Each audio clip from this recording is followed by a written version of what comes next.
Bonjour à tous et à toutes et bienvenue sur ce nouvel épisode de podcast, le podcast Stay Hard, guidé par moi-même. Je suis Damien, coach de l'Arche, coach et directeur du pôle intermédiaire de l'Arche. L'Arche, qu'est-ce que c'est? C'est tout simplement la première et la seule pour le moment école francophone de calisthénie. C'est un écosystème complet dans lequel on développe aussi bien vos performances physiques que votre identité et l'individu qu'il y a derrière ces fameuses performances. On vient développer cette identité grâce à l'exposition à l'inconfort et grâce aussi à un autre outil qui est justement la calisthénie, qui est un merveilleux outil pour se développer en tant qu'humain et essayer de se comprendre. Donc vraiment notre axe n'est pas du tout axé uniquement sur la performance, même si évidemment ça en fait partie, parce que pour se développer en tant que personne, en tant que sportif et en tant qu'athlète, il faut développer ses performances physiques, mais pas que, parce que pour être un athlète complet, il faut aussi développer son mindset, son mental, son identité, et c'est tout ce qu'on va venir travailler dans l'Arche. Et comme vous l'avez entendu, moi je gère le pôle intermédiaire. Le pôle intermédiaire, qu'est-ce que c'est? C'est tout simplement toutes les personnes qui maîtrisent les fondamentaux, à savoir les tractions, les dips, les pompes, qui sont assez à l'aise avec ces mouvements et qui veulent aller au niveau supérieur et qui veulent débloquer leur première figure, débloquer le front lever, le back lever, leur handstand, leur handstand push-up, 90 degrés push-up, aller même jusqu'à la straddle planche, bref, toutes ces figures qui font rêver, c'est moi qui gère ce pôle actuellement et je parle de différents pôles parce que oui, que vous soyez débutant, intermédiaire, élite, vous avez un pôle dédié à votre niveau dans l'Arche. Et si vous voulez savoir concrètement votre niveau, quel pôle peut vous convenir dans l'Arche, parce que ça vous intéresse, ça fait un petit moment que vous entendez parler de l'Arche et vous vous dites ok, pourquoi pas moi, pourquoi pas prendre un appel avec Damien, Mathéo ou Cédric pour voir si concrètement ça me correspond. Vous avez un petit diagnostic pour justement voir votre niveau et quel pôle pourrait vous correspondre et aussi voir peut-être potentiellement vos blocages sur votre pratique. Ça prend vraiment 2 minutes et le lien est dans la description. L'introduction est faite, les amis. Bonjour à tous encore une fois. J'espère vraiment que vous allez bien. Moi, ça va super bien, même si vous l'entendez peut-être à ma voix que je parle un peu du nez, tout simplement parce que je suis malade. Voilà, je suis tombé malade. Je pense que c'est à cause de ces grosses variations de température. Avec dehors, il fait extrêmement chaud et à l'intérieur, il y a la clim, que ça soit dans les magasins chez moi ou dans la voiture. Forcément, ces différences de température, au bout d'un moment, ça peut créer un petit rhume, un petit truc. Donc, si je parle du nez, si je me racle un peu la gorge, c'est totalement normal. C'est juste que je suis malade. Bref, vous l'avez vu au titre aujourd'hui.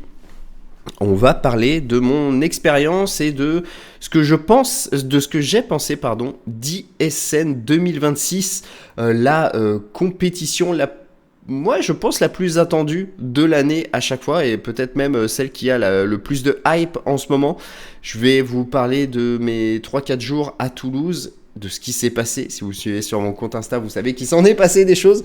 Et de ce que j'ai pensé, des points positifs, des points négatifs. Et voilà, tout simplement. Je vous avoue que c'est une réaction en total impro, c'est-à-dire que j'ai pas du tout de notes. Là, je regarde mon fond d'écran sur mon ordi, c'est tout. J'ai absolument rien préparé, c'est tout dans ma tête parce que je me suis dit que ça va être un épisode chill et surtout, j'ai envie vraiment que ça sorte du cœur tout ce que je vais dire, même si ça va pas être non plus quelque chose d'extrêmement profond. Voilà. Tout simplement. Bref, je vais boire mon petit thé aux fruits rouges qui est excellent et on va démarrer cet épisode. Juste avant ça, avant que l'épisode ne commence, je vous invite, si vous êtes sur Spotify, à mettre 5 étoiles sur ce podcast parce que c'est, je pense, l'une des meilleures manières de me soutenir. Vous dites à la plateforme, ok, ce podcast est pas mal, peut-être pourriez-vous le recommander à d'autres personnes qui sont aussi intéressées par le sport, la calisthénie, le développement de soi. Donc, mettez ces fameuses 5 étoiles et un petit commentaire aussi sous l'épisode pour me dire concrètement ce que vous en avez pensé. Et si vous êtes sur YouTube, mettez un petit un petit commentaire, peut-être le partager également en story ou le montrer, le faire écouter à vos amis. Bref, histoire de me soutenir avec toute la valeur que je vous amène gratuitement, entre guillemets. Ça serait un petit peu mon salaire, si je puis dire, parce que ces épisodes, ils sont gratuits, ils sont faits avec le cœur et ils seront, je pense, qu'ils le seront toujours gratuits, parce que j'ai pas vocation à devenir podcasteur professionnel. Donc, voilà. Bref, ISN 2026. Alors déjà, pour le contexte, j'avais fait ISN premier du nom. ISN, non. 2024. ISN 2024, qui a été ma meilleure expérience, et d'ailleurs la seule expérience d'event de calisthénie que j'ai fait. Ça a été la première fois que je me déplaçais dans un truc vraiment calisthénie, street workout et un peu cet aspect compétitif, rassemblement. Et la première fois que je voyais autant de monde qui pratiquait la quali autour de moi, et c'était génial. J'ai pas forcément kiffé, j'ai pas forcément kiffé les rassemblements où on pratiquait, tout simplement parce qu'à l'époque, j'ai gros manque de confiance en moi, je n'osais pas pratiquer, du coup j'étais plus spectateur du rassemblement qu'autre chose. Ce manque de confiance en moi a fait que j'ai quasiment parlé à personne. Du coup, au final, j'ai pas fait de rencontre, j'ai parlé à personne, j'ai pas pratiqué. Donc au final, les rassemblements, je les ai pas vécus, quoi. J'étais plus là en mode random. Et du coup, j'ai pas vécu une expérience de ouf. Mais c'est complètement ma faute. C'est pas la faute de l'organisation ou autre. C'est moi et mon rapport avec moi-même que j'avais à l'époque. Du coup, j'avais pas trop kiffé de ma perspective. Mais sinon, la compétition en elle-même, c'était un truc de fou. C'était un truc de malade. J'en ai encore des frissons des fois quand j'y repense. J'en reparle avec Jo qui est apparu sur ce podcast il y a déjà plusieurs mois et avec qui on va sûrement retourner d'autres épisodes. Mais des fois on en reparle et on se dit vraiment il y avait une ambiance de folie, notamment pendant le 4v4 avec ça a commencé avec Mani qui sort ses je sais plus combien sat pull-up et Onizuka qui vient lui répondre avec une vingtaine de sat pull-up, et ensuite le set de God of Static, je dis ensuite, peut-être que c'était avant, je sais plus, ça date quand même d'il y a 2 ans, je me rappelle plus exactement comment c'était, mais bref, il y avait une ambiance de folie, on était tous autour de la scène, on tapait sur la scène, ça vibrait, ça criait, ça... Franchement, je plains les habitants autour dans la résidence de là où on était, parce que franchement, je pense que moi j'aurais pété un câble, je me serais dit mais c'est qui ces Mongoliens qui font du bordel, qui crient sur des mecs torse nu, qui font des singeries autour de la barre. Franchement, c'était vraiment un truc de fou. Et du coup, j'en étais reparti un petit peu avec des étoiles plein les yeux. Donc super belle expérience de ma part. Donc voilà, ISN 2, j'avais pas pu y aller, je sais plus si j'avais pas pu ou si j'avais pas voulu, bref, j'y étais pas allé. Et j'ai pas trop regardé de choses. La seule chose que je sais de ISN 2, c'est que il y a eu la révélation d'Eli, athlète inconnu au bataillon parce qu'il ne postait pas. Eli qui, pour moi, représente vraiment l'image de « Ok, je fais du street pour moi-même, je fais pas du street pour poster des choses. » Et pour le coup, c'était une très belle révélation, mais sinon, j'ai rien vu, j'ai pas vu de battle, j'ai rien suivi du tout.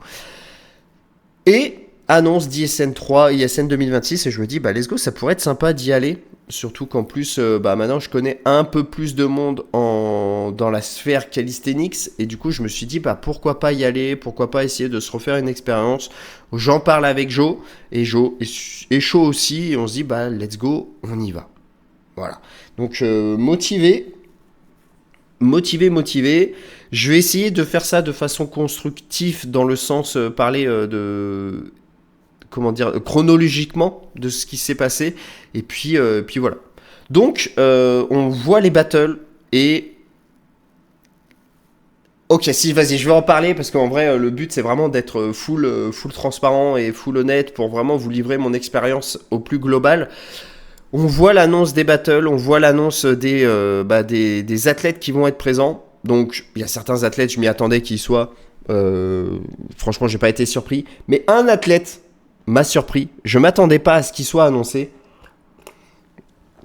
C'est Valentin en TZ. Moi, je suis quelqu'un qui adore les performances de Valentin en TZ. Je dirais pas que je suis fan, mais j'adore ses perfs. Je trouve qu'il a poussé l'endurance de la planche à un niveau extrême, et en fait je suis très admiratif de ses performances, et du coup quand j'ai vu qu'il était annoncé, je me dis, mais what the fuck? Surtout qu'on savait pas les battles, je me suis dit, qui va pouvoir battle ce mec? Parce que ISN, si vous voulez, pour ceux qui ne saisissent pas concrètement ce que c'est pas une compétition classique. C'est une compétition en fait où ça réunit les meilleurs athlètes du monde, et surtout au niveau des battles, ils essayent de faire des battles où les athlètes se ressemblent entre guillemets.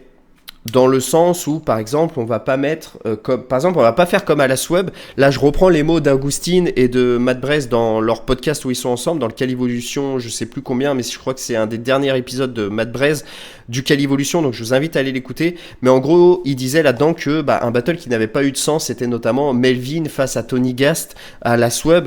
C'est un battle qui a pas de sens parce que Melvin, il est full statique.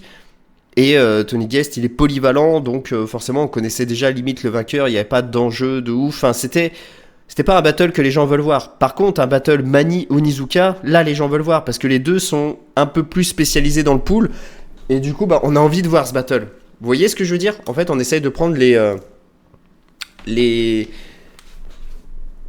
spécificités de chacun et de les opposer face à un athlète qui a aussi ces mêmes à peu près spécificités pour voir qui va pouvoir s'exprimer le mieux et performer le mieux. Et la petite subtilité là-dedans, c'est qu'il n'y a pas de juge, et c'est les spectateurs qui votent. Donc c'est les personnes dans les gradins qui votent pour leur performance préférée, pour leur athlète préféré. Et c'est même pas leur athlète préféré, mais c'est pour l'athlète qui les a fait plus vibrer. Ça veut dire que vous pouvez avoir un athlète qui propose la meilleure perf absolue qu'on a jamais vue en street, s'il a fait moins vibrer, s'il a moins plu, s'il a moins créé d'émotions chez les spectateurs, il peut quand même perdre. C'est là tout l'intérêt d'ISN en fait, et c'est ce que j'aime bien moi dans cette compétition. Et du coup, je vois Valentin, je me dis putain, mais Valentin, moi j'ai jamais eu l'occasion de le voir en compétition, parce que ces dernières compétitions, j'étais pas du tout dans le street, je connaissais même pas du tout la pratique, c'était il y a plusieurs années. Et du coup, je me dis putain, ça va être trop cool et tout, parce que voilà, en plus je m'étais fait coacher par lui, un coaching que j'avais assez apprécié, je vais pas mentir. Valentin, c'est quand même pour le prix que j'ai payé, c'était bien. J'avais quand même des petites choses à redire sur son coaching, notamment le but, c'est pas de lui faire son procès, il a déjà pris assez, mais en fait moi le seul point un peu négatif sur son coaching que je pourrais redire, c'est son j'ai plus le mot, mais en gros il arrivait souvent en retard dans les appels qu'on avait. Mais en fait, je peux même pas dire quelque chose, parce que chaque fois qu'il arrivait en retard, il me disait écoute, excuse-moi, pour m'excuser, je te rajoute un appel. Et au final, dans la formule, il y avait, je crois, 2 ou 3 appels ensemble. Et au final, on a eu plus de 6, je crois. Donc au final, je peux rien dire, parce que il m'a offert plus de choses que ce que moi j'ai payé. Bref, on n'est pas là pour parler de ça. C'est tout ça pour dire que Valentin, moi je l'attendais, parce que je me suis dit c'est un athlète que j'aime beaucoup ses performances, de comment il a poussé la planche à l'extrême, et je voulais le voir perf. Je savais pas contre qui il allait perf, j'ai appris plus tard que il aurait trop aimé perf contre Kalis Rama, je sais pas comment on prononce, et ce battle, clairement moi j'ai envie de le voir. Ça fait des années que j'ai envie de voir un battle premier degré entre ces deux athlètes, et je me suis dit ça aurait été dingue qu'on voit ça à ISN. Bref, ça n'a pas été le cas. Il a été cancel pour diverses raisons. Je suis pas là pour dire si oui ou non je suis d'accord avec ça. Moi, en tout cas, je pense que c'est dommage, parce que j'aurais aimé voir Valentin, et je pense que ça aurait pu apporter vraiment que du bénéfice à ISN. Ça n'a pas été le cas. Ça a été la première un peu, je dirais frustration, parce que moi j'attendais vraiment cet athlète. Ça n'a pas été le cas, c'est pas grave. Bref, voilà. Déjà, vous savez un peu comment je suis arrivé à ISN. J'étais hype, mais en même temps j'étais déçu, parce que je savais que j'allais pas voir l'athlète vraiment que je voulais voir. Donc un petit peu déçu, mais c'est comme ça. Écoutez, c'est des choses qui arrivent. J'étais quand même assez content de pouvoir me rendre à Toulouse. Vendredi, donc je passe la journée dans le train complet. On part de vers Saint-Étienne pour aller à Toulouse. Plusieurs heures de train. Et là, on arrive, on prend le Airbnb, on pose les bagages. Première chose qu'on fait, c'est quoi? C'est tout simplement déplacer la table pour pouvoir faire des planches, tout simplement. Et c'est là que j'ai la merveilleuse idée de lancer une Supidois. Pour vous expliquer, j'ai voulu faire tuck to straddle, et j'ai fait une tuck. J'ai voulu déplier en straddle, en Supidois, move que je fais 10 à 15 fois par jour en GTG. J'ai l'habitude de le faire. Soit je le fais sur les doigts, soit je le fais sur para, soit je le fais au sol. Mais je veux dire, c'est pas la première fois que je fais une supidois. Et là, grand malheur, je me mets en straddle. Et je commence à peine à déplier en straddle. Même pas de façon explosive. J'y vais vraiment tranquillement. Que j'entends 3-4 gros craquements dans mon bras. Mais c'est pas des petits craquements qu'on peut entendre habituellement. Non, là, c'est vraiment très très fort. Ça a même résonné un petit peu. J'ai senti des choses se passer dans mon biceps. Tellement j'ai eu mal et que j'ai senti le biceps remonter. Je me suis dit, ça y est, je me suis fait le biceps. Il est complètement mort. Le tendon, il a lâché complètement. J'ai eu, on va dire, 20-25 secondes au sol où j'ai eu du mal à regarder mon biceps. Et au bout d'un moment, je le regarde, je vois qu'il est encore en place. Mon pote Joe et Alexis aussi qui étaient là, on regarde, ils se disent non, c'est bon, le biceps est encore là. Au début, ils me croyaient pas, ils pensaient que je trollais, parce que c'est bien mon genre, ça, de troller pour des conneries comme ça. Et du coup, ils pensaient que je trollais, alors que pas du tout. Pas du tout, là, je couinais ma mère. Franchement, j'avais super mal, j'ai failli m'évanouir. J'ai eu des sueurs froides et tout, j'ai dû m'allonger parce que j'en pouvais plus. En fait, j'avais vraiment très très mal. Et je pouvais plus bouger le bras, il était bloqué en position pliée à 90. Et là, je me suis dit, merde, je viens de m'enculer. Et là, en fait, c'est le genre de choses qui t'arrivent et tu sais que tu vas pas pouvoir pratiquer avant un moment. Tu sais que c'est pas une petite tendinite à la con ou voilà, une bonne nuit de sommeil, ça va régler le truc. Là, je savais que j'allais en avoir pour plusieurs jours, plusieurs semaines, voire plusieurs mois. Je savais. Donc, autant vous dire que mon arrivée à Toulouse, elle s'est pas passée comme prévu. Franchement, j'étais un peu au bout de ma vie. On a décidé d'aller aux urgences quand même pour voir s'il y avait besoin d'opérer ou quelque chose. Donc, avec le risque de louper les face-off, parce qu'on avait pris le billet premium avec... on était dans les 100 premiers. Donc, on voulait aller au face-off tout simplement, mais on prenait ce risque parce que là, il était quoi ? Il était 15-16 heures, je crois. Mais on va quand même aux urgences et... encore une fois, merci beaucoup à Alexis et à toi, Jo, de m'avoir emmené aux urgences, d'avoir pris le temps, d'avoir payé des Uber pour m'emmener aux urgences et m'avoir acheté à manger, m'accompagner, perdu du temps à attendre à l'hôpital et tout, parce que franchement, banger. Franchement, des amis comme ça ou rien. Mais bref, c'était la première expérience que j'avais en arrivant à Toulouse.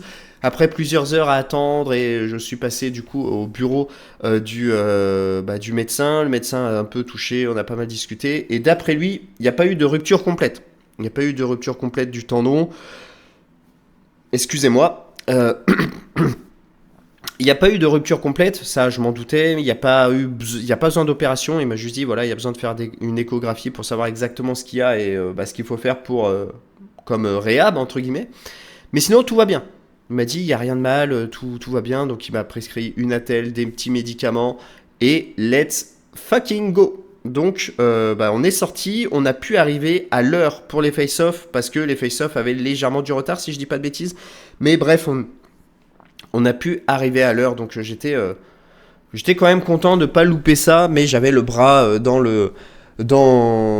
la telle et en fait je me suis dit c'est dommage parce que ça faisait 3-4 semaines, enfin même plus, ça faisait 1 mois et demi, 2 mois que je me entre guillemets préparais pour ISN pour pouvoir m'amuser un petit peu au rasso avec mes potes et tout, pouvoir faire au moins des straddle planches. Je parle pas de faire des full planches, mais au moins faire des straddle planches, des straddle press, faire du front et tout. Et là en fait je pouvais pas, je savais que je ferais rien parce que je me suis dit je vais pas tenter le diable, même si j'ai pas trop mal, je vais pas tenter le diable. Du coup, j'étais un peu dégoûté, mais c'est pas grave, je pouvais être présent à l'event. Parce que je me suis dit, si je me fais opérer, potentiellement, je vais louper l'event complet, je sais pas comment ça va se passer, bref, ça allait être compliqué. Donc, on arrive au face-off. Face-off, j'ai pas grand-chose à redire au niveau des face-off, même si, selon moi, alors, en fait, c'est vraiment, je suis tatillon, j'ai envie d'exagérer, et c'est parce que j'en veux toujours plus, en fait. Mais pour moi, ça a manqué un peu de hype. Dans le sens où les annonces étaient bien faites, mais elles auraient pu être mieux faites pour vraiment hyper encore plus les gens. Je trouve que c'était fait assez rapidement. Les annonces des athlètes, les annonces des battles, c'était fait rapidement. On faisait pas assez monter le stress. Alors peut-être que c'est dû justement au fait qu'ils devaient rendre la salle assez tôt, qu'ils n'avaient pas beaucoup de temps. C'était très bien, attention, j'étais content. À part qu'il faisait super chaud dans la salle et que j'avais hyper mal au bras à ce moment-là, sinon j'ai kiffé. J'ai kiffé voir les athlètes, j'ai kiffé les discours, j'ai kiffé, mais selon moi, la hype, elle aurait pu être un level au-dessus. Voilà, donc peut-être que pour les prochaines fois, essayer peut-être de retravailler ça. Je suis pas du tout un expert pour mettre les hypes et tout dans les annonces, mais peut-être travailler un petit peu ça, ça aurait pu être vraiment cool. Mais dans la globalité, j'ai kiffé. Donc là, ils ont annoncé les battles. Je sais pas si c'est moi qui suis aigri ou pas. Je sais pas comment dire. Mais j'ai pas été... comment dire, j'ai pas été ensorcelé par les battles. Vous voyez ce que je veux dire? J'ai vu les battles, je me suis dit, ok, ça va être sympa, ça va être cool. Franchement, là, il y a du gros niveau, il y a du lourd, les battles vont être sympas, il y a le KV4 qui a été annoncé et tout.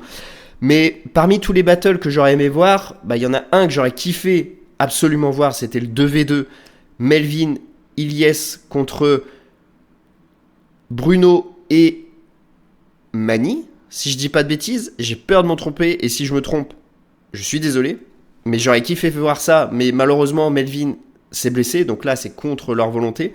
Mais sinon, le 4v4 en soi, j'ai pas été hype de ouf parce que j'avais vu ISN 1 où là le 4v4 était pas prévu. Enfin, en tout cas pour nous, je sais pas s'il l'avait prévu à l'origine, mais en tout cas il n'avait pas été annoncé avant la fin.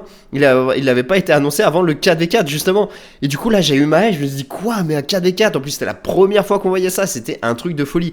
Là en fait je m'y attendais à ce qu'il y ait un 4v4. Je me disais c'est quasi sûr qu'il va y avoir un 4v4. Et en fait, j'ai pas eu de grosses surprises en fait, parce que je m'y attendais. Et aussi parce que j'avais créé de l'attente. Et du coup, je me suis dit, ok, ça va être sympa. Ça va être des battles de fous furieux avec du niveau d'enculé. Mais j'ai pas eu ce truc où je me suis dit, what the fuck, qu'est-ce que c'est que cette dinguerie de fou? Vous voyez ce que je veux dire? Donc, je me suis dit, ok, ça va être cool, mais ok, à voir. À voir. Donc, c'est comme ça que je repars du face-off. Je parle avec Joe. Joe était exactement dans la même dynamique que moi. On était content de voir ces battles, mais voilà, sans plus quoi. Enfin non, c'est pas sans plus, c'est méchant de dire sans plus. C'était vraiment, ok, on savait que ça allait être du lourd, mais on n'avait pas eu les émotions, la hype qu'on avait eu à ISN 1. Et je pense que c'est normal, c'est parce qu'on s'est basé à ce qu'on a vécu à ISN 1 et on a créé beaucoup d'attentes. Et voilà, je pense que c'est plus de notre faute que de la faute de l'organisation, je pense. Ensuite, du coup, on est rentré, on est allé au rassemblement le soir. Bon, le rassemblement du soir, sans rien vous cacher, du coup, moi, j'ai pas pu pratiquer. Mais on était fatigué. Bon, et on n'a pas fait grand-chose. On n'est pas resté très longtemps, on est vite rentré. Voilà, il s'est pas passé beaucoup de choses, pour être honnête. Voilà, c'était pas incroyable de notre expérience parce que on n'a pas pratiqué, on était fatigué. Voilà. Donc on est rentré. Et arrive du coup le samedi qui est le jour de la compétition, le jour d'ISN. Mon bras va mieux, je peux enlever la telle, mais j'ai toujours mal. Et du coup, on décide de se rendre sur les lieux de la compétition, tout simplement. Et la première douche froide, c'était le premier point vraiment négatif. Je pense que c'est contre leur volonté encore une fois, mais peut-être avoir une petite piste d'amélioration à ce niveau-là. En gros, on nous avait dit arriver à 15h30 et il y a eu et nous, en fait, on nous avait dit entrer pour les premiums à 15h30 et les standards, donc ceux qui avaient pris le billet pas premium du coup, rentrer à 16h30. Et nous, on avait pris le premium, on a pu rentrer qu'à genre 16h20. Donc ils ont annoncé qu'il y avait du retard, etc. Mais c'est chiant. C'est chiant parce qu'on attendait, il faisait chaud, on était en plein soleil, on faisait rien, on savait pas trop pourquoi on attendait. C'était un peu relou et en fait, ça a été en fait, on n'a pas eu le bénéfice, nous, parce qu'on est rentré à 16h20. Alors, les premiers premiums, ils ont pu rentrer bien plus tôt. Mais j'ai expliqué, du coup, mon ressenti là-dessus. Les premiers premiums ont pu rentrer beaucoup plus tôt. Mais en fait, leur problème, c'est qu'il n'y avait qu'une file. Une ou deux, à la limite. Mais il n'y avait qu'une file pour plus de 1000 personnes. Pour moi, selon moi, c'est pas assez. Il aurait fallu faire plus de files. Alors, je ne sais pas si c'est logistiquement possible, je pense. Mais peut-être faire déjà rien que doubler les files, faire 4 files, ça permet de doubler en fait la productivité et de faire rentrer 2 fois plus de personnes plus vite. Et ça aurait pu vraiment être beaucoup mieux parce que là on était tous entassés. Les files, en fait, il y avait des gens. En fait, la file, nous on attendait à un certain endroit, mais il y avait des gens sur la droite qui nous passaient devant sans qu'on s'en rende compte parce que les files n'étaient pas construites en fait. et que les gens regardaient pas forcément. Donc du coup, on est rentré qu'à 16h20 au lieu de 15h30. Et au final, les standards sont rentrés peu de temps après. Donc on n'a pas eu 1 heure juste entre premium. Bon, en vérité, je m'en fous. Vraiment, je m'en fiche. Mais c'est juste pour dire, peut-être que ça a impacté des premiums un peu plus que moi. Moi, en fait, là où ça m'a impacté, c'est vraiment, je me suis dit, bah merde, ils auraient pu faire plus de files d'entrée pour accélérer justement cette entrée, éviter de faire trop attendre les gens. Parce que attendre 1 heure au soleil, bon, il y avait un peu d'ombre parce qu'il y avait des arbres et tout, mais en fait, on arrivait à un moment où on était dans la queue, on était en plein soleil, on pouvait pas aller se mettre à l'ombre, sinon on allait... Oula, excusez-moi, je donnais un coup dans le micro. Je disais, on était au soleil, on pouvait pas quitter la file pour retourner à l'ombre, parce que bah, finalement, on allait laisser notre place et rentrer encore plus tard. Bref, c'était assez complexe, mais c'est pas grave, ça arrive. C'est de la logistique, peut-être ils feront sûrement mieux la prochaine fois. Là où, par contre, j'ai trouvé un autre point assez négatif et que j'ai pas compris la logique derrière ça. Et c'est même un des derniers points négatifs. Après, c'est que du positif, je vous rassure, parce que j'ai kiffé l'event, attention. Mais le point négatif, c'est pour l'achat des t-shirts et des goodies. Mais qu'est-ce qu'ils ont fait ? En gros, on allait au stand, on récupérait nos t-shirts, on disait bah voilà, je veux ça, je veux tel t-shirt, etc. Et ensuite, donc on faisait la queue pour récupérer nos t-shirts. Et ensuite, on devrait refaire une autre queue pour aller payer le t-shirt. Donc, on fait une première queue, on récupère le t-shirt. On doit retourner dans une queue qui est 3 fois plus grande, où il y a 3 fois plus de monde, pour payer. J'ai pas compris ce principe. Je vous le dis sincèrement, j'ai pas compris. Je me suis dit, pourquoi est-ce qu'on paye pas au moment où on récupère le t-shirt ? C'est pas logique. Surtout qu'en plus, bah, on payait exactement au même endroit que où on avait récupéré les t-shirts. C'était juste décalé un petit peu sur la droite. J'ai pas compris. Sûrement qu'il y a une logique derrière tout ça, mais moi, j'ai pas compris. Autant pour eux que pour nous. Parce que nous, bah, du coup, ça nous fait 2 fois plus attendre. Ça nous fait... bah, du coup, on récupère un t-shirt. Moi, pendant 35 minutes, j'ai fait la queue, ce qui est très long. Et du coup, pendant 35 minutes, bah, j'ai pas pu faire autre chose. J'ai juste dû attendre. Je pouvais pas vraiment voir ce qui se passait. Il y a eu un moment avec Akira, Idan et Nikki. Alors peut-être que Nikki faisait une vidéo YouTube à ce moment-là. Mais en fait, j'ai pas pu tout regarder exactement ce qui se passait parce que j'étais dans la file. Et du coup, je pouvais pas griller les gens devant moi ou passer derrière, etc. Parce que j'attendais pour payer. Du coup, j'ai pas vu ce qui se passait. Et j'ai pas compris. Je me suis dit pourquoi on paye pas directement pourquoi ils ont pas mis 3-4 TPE où on paye directement. Ça aurait été tellement plus simple. Et surtout pour eux, parce que je suis presque convaincu qu'il y a des gens qui n'ont pas payé. Ou alors, j'espère que tout le monde a payé son t-shirt. Mais je veux dire, tu récupères ton t-shirt, tu te barres dans la salle, personne ne sait si tu l'as payé ou pas. Parce que personne n'a vérifié après, quoi.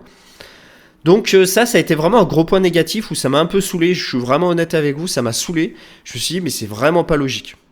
Vraiment pas. Après... après c'était cool, franchement c'était cool. Ah si, il y a un autre truc, mais je le dirai juste après. On s'est un peu baladé là dans l'arène était folle, hein. Franchement faire ça dans le beau palais des sports et tout, je me suis dit mais quelle expérience de fou. C'est là qu'en fait je me suis rendu compte que le street avait vraiment grandi parce que là on n'est plus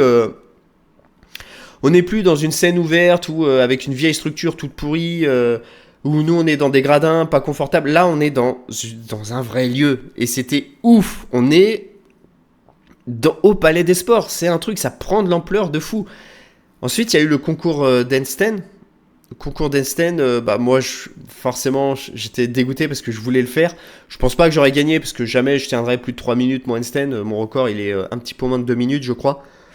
Mais j'aurais voulu le faire. Mais sinon, j'étais impressionné par voir tous ces mecs en équilibre. Moi, j'aime bien le handstand, donc forcément, j'ai bien aimé voir ça. C'était cool. En plus, ça permet à tout le monde de participer, tout le monde de potentiellement gagner une paire de Gorlétiques. Voilà, c'était très sympa. Franchement, j'ai bien aimé. Et là arrive un truc que j'ai pas compris. Je dirais pas que c'est négatif, mais en fait, peut-être que ça a été annoncé et dans ces cas-là, c'est ma faute. J'ai pas compris. Mais en fait, on nous a tous fait ressortir de la salle pour après re-rentrer. Donc sûrement qu'il y avait un intérêt là-dedans, un intérêt de préparation de quelque chose. Mais je ne l'ai pas saisi, à vrai dire, je ne l'ai pas vraiment réfléchi. Mais là où je dis que c'était un petit point négatif, mais vraiment c'est tout petit, vraiment c'est juste pour dire. C'est juste que nous, en fait, on avait réservé des places avec mes potes. Et du coup, on était resté à ces places-là. On faisait en sorte qu'il y avait toujours des gens qui, tu sais, quand on voulait se déplacer, par exemple, acheter des glaces ou acheter des boissons, etc. On faisait en sorte qu'il y ait toujours des gens qui restent à nos places pour réserver justement ces places-là. On était très bien placés. Et au final, on nous a fait ressortir. Donc du coup, on a perdu nos places. On s'est retrouvé à d'autres places. On était très bien placés encore, hein. Mais c'est juste que, sur le moment, on s'est dit merde. Merde, on a perdu nos places. C'est juste une petite incompréhension, c'est pas vraiment négatif, c'est juste petite incompréhension. Sûrement qu'ils l'ont expliqué et que j'ai pas entendu, et dans ces cas-là, c'est ma faute. Mais voilà. Bref, là, on va croire que j'aime pas du tout l'event. En vrai, si, j'ai totalement kiffé, mais je trouve que c'est important de relever aussi les petits. Vraiment, je parle de mon expérience en tant que spectateur. Et pour le coup, c'est ce que j'ai vécu dans mon expérience. Maintenant, on arrive à l'event. L'event, pour moi, j'ai quasiment rien de négatif à dire. Franchement, sincèrement, j'ai surkiffé. Autant je vous disais, j'ai pas été hype à l'annonce des battles, mais pendant les battles, pendant toute l'expérience, j'ai kiffé. J'ai pris à certains moments des claques. Là où j'ai kiffé, c'était le show d'ouverture de Vincent Cali et Héloïse. Ce qui m'a fait vraiment kiffer, c'est le fait qu'il y ait deux chanteuses sur la scène. Ça a rajouté un plus. Plutôt qu'une musique en playback, vraiment, ça a rajouté un truc de professionnalisme énorme et d'émotion énorme. Le show en lui-même, j'ai kiffé aussi. Mais le fait qu'il y ait les chanteuses sur scène, ça a rajouté quelque chose, vraiment. Et surtout, moi, j'étais surpris. J'entendais la musique, je regardais un peu autour et tout. Je voyais Vincent qui s'avançait sur la scène. J'avais pas tilté comme un con qu'il y avait les chanteuses. Et c'est là, je vois les chanteuses en blanche, pardon. Et je me dis, mais putain, mais il y a des meufs qui chantent. Je me dis, mais c'est incroyable. Et là, je me suis mis dedans. Ensuite, les battles en tant que tels, je les ai surkiffés. J'étais très surpris des battles féminins. Je suis très honnête avec vous. J'étais pas forcément hype de voir du battle féminin parce que forcément, moi, je suis plus à regarder des battles masculins. Non pas que je suis un extrême misogyne. C'est juste que les performances masculines sont... parce que je sais beaucoup plus impressionnante en termes de power move, etc. Et moi, c'est vraiment les power moves qui me plaisent, ou alors de l'endurance qui dure, un peu à la Valentin OTZ. C'est ça qui me plaît vraiment. Ou des gros power moves à la, je sais pas moi, comme Onizuka en fait. Des gros Supisat, des Victo Cross ou ce genre de choses. Ça me fait kiffer. Là où les féminines, c'est très fort, mais il y a moins ça. Attention, je critique pas leur niveau, parce que les 3 qui sont passés me foutent droit en termes de niveau. Mais comme je dis, j'ai été surpris. Et notamment de... Merde, j'ai plus son nom. Mais celle qui a gagné, j'ai plus son nom là, celle qui est grande, celle qui a gagné. J'ai été extrêmement surprise de voir ces putains de full planches. Elles étaient magnifiques ces full planches. Je m'y attendais pas. Je me disais, mais c'est quoi ça? Elles sont magnifiques ces full planches. Et vraiment, j'étais surpris de ce niveau-là. Franchement, j'étais... Alors, je m'attendais à s'il y a des foules parce que je connaissais les noms. Je savais que c'était pas non plus n'importe qui dans le game. Mais je m'attendais pas à ça. Et franchement, j'étais très très surpris. Mais le battle qui m'a vraiment mis une claque, c'est le battle Vincent Cali Aguirre. Aguirre, que d'ailleurs, j'espère que je prononce bien son nom. Aguirre, qui était un athlète que je ne connaissais pas du tout. Parce que, je connaissais pas, tout simplement. Et waouh! Son premier passage, waouh! Franchement, là, j'ai ressenti des choses. Quand j'ai vu qu'il y avait Vincent Cali, je fais, il y a de grandes chances que je vote Vincent Cali parce que c'est Vincent Cali et que je surkiffe ce qu'il fait. Et j'ai voté Aguirre. En champion de l'event, j'ai voté Aguirre parce que c'est lui qui m'a fait ressentir le plus de choses. Ses passages étaient exceptionnels. Waouh! Là, j'étais comme un enfant qui regardait un dessin animé, tu vois. J'étais comme un enfant. J'ai vraiment kiffé. Là, pour moi, c'est ça ISN. ISN, c'est ce battle. De mon expérience, évidemment. Les autres battles étaient exceptionnels aussi. Le passage d'Eli contre Nathan, c'était exceptionnel. Moi, j'adore les anneaux. Mais voir leur battle un peu aux anneaux, c'est exceptionnel. J'ai surkiffé. Le battle où j'ai ressenti le moins de choses, je vais essayer je suis en train de repenser à tous les battles. Celui où j'ai ressenti le moins de choses... Alors attendez, je vais reprendre en même temps, vous savez quoi, ce podcast 100% authentique, je vais le faire en direct. Je vais retourner sur la page d'ISN parce que je me souviens plus des battles. Et juste pour voir, ok, le battle qui m'a le fait, on va dire, moins ressentir de choses. Ça veut pas dire que j'ai pas du tout aimé. Attention, tous les battles, globalement, je les ai aimés. Je veux juste... tchouk. ISN. ISN. Programme, est-ce qu'il y a l'annonce des battles? Non. Si, là, il y a l'annonce des battles. Ok.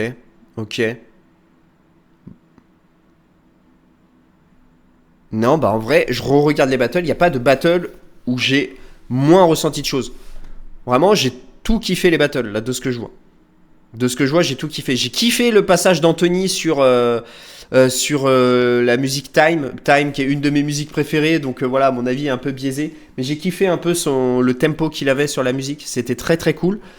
Oh, franchement, globalement, j'ai surkiffé l'expérience. Ça m'a mis des étoiles plein les yeux. Ça m'a confirmé quelque chose que je cachais en moi et que j'avais encore plus caché. Quand j'ai commencé cette pratique, je m'étais dit, moi, mon rêve, c'est de faire des compétitions. Et avec le temps, en fait, me rendant compte que j'évoluais pas aussi vite que je le voulais, bah, je me disais, ouais, mais non, en fait, je veux pas faire de la compète et tout. Et en fait, ça m'a juste confirmé que si, j'ai envie de faire de la compète. Est-ce que je veux en faire tout le temps? Je sais pas, mais j'ai au moins envie de vivre l'expérience d'une compète. Alors je sais que ce sera pas forcément ISN, hein, mais je veux faire de la compète. Moi aussi, je veux monter sur scène. Moi aussi, je veux qu'on me regarde et montrer un petit peu aux autres qui je suis à travers mes mouvements. Moi aussi, j'ai envie de montrer ça. Et ça m'a confirmé ça. Et du coup, bah, je remercie tous les athlètes qui sont passés.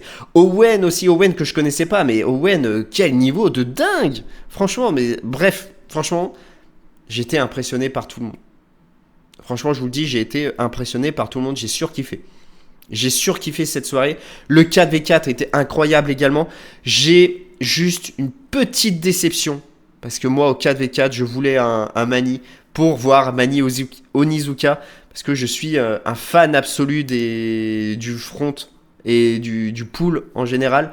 Et ne pas avoir vu Mani contre Onizuka comme à ISN 1, ça m'a fait quelque chose. Je me suis dit, ah, c'est dommage. Mais je comprends, c'est le choix des spectateurs. Et voilà, j'ai quand même surkiffé le 4v4. Donc globalement, très très belle expérience. Il y a juste au final les petits points négatifs, c'est plus du souci de l'organisation qu'autre chose. Mais sinon, ça s'est très très bien passé. J'ai surkiffé. Sûrement qu'on va y retourner l'année prochaine. Parce que voilà, ça reste quand même une très bonne expérience, surtout en plein mois d'été, etc. Ça permet de faire des rencontres, etc. Donc c'est vraiment cool. C'est vraiment cool. Lendemain, du coup, le dimanche, moi j'avais payé du coup pour aller au workshop. Et du coup, j'ai assisté au workshop DNS. Petite déception, mais là, c'est pas du tout à cause du workshop. C'est vraiment juste moi. J'ai pas pu pratiquer.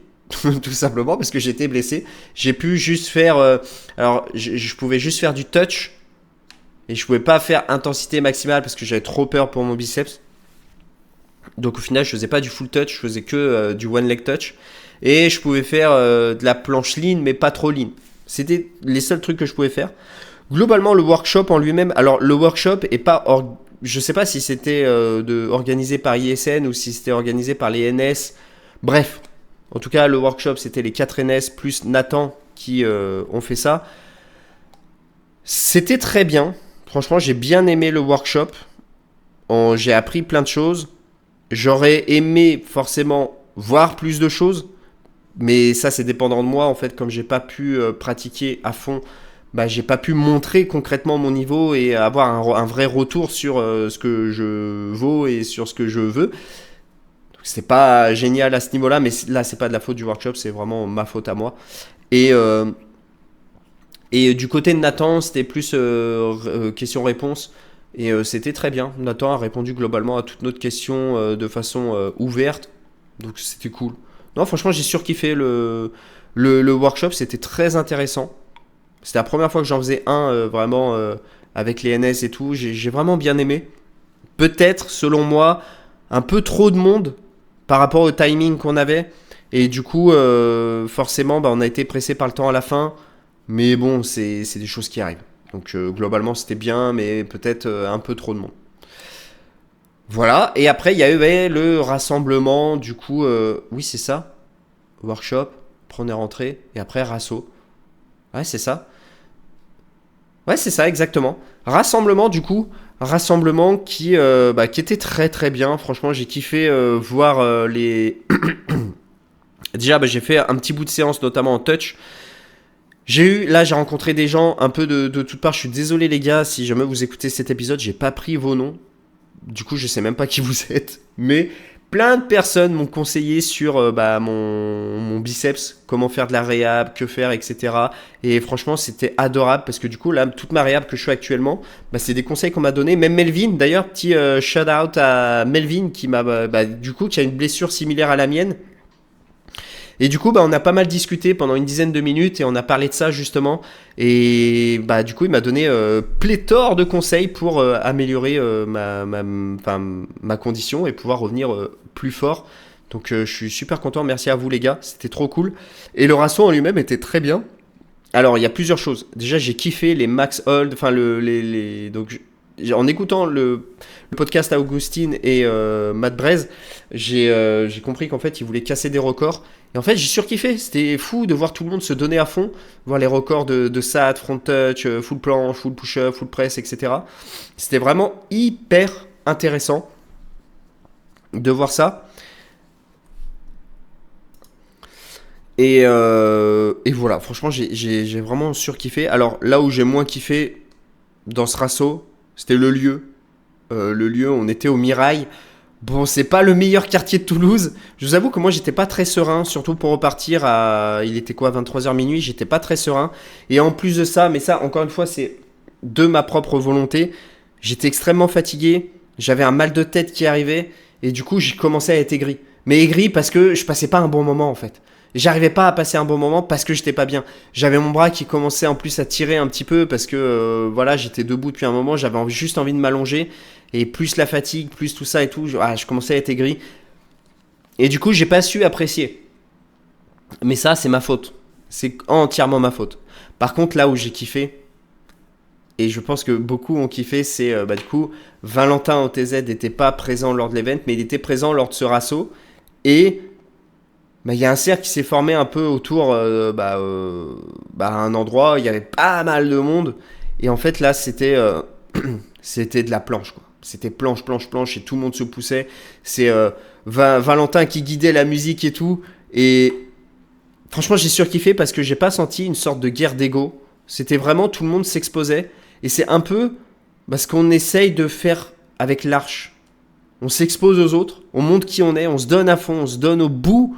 Et t'as tout le monde qui te crie dessus, tout le monde qui t'encourage, tout le monde qui est bienveillant, peu importe ton putain de niveau. Il y a tout le monde qui te pousse.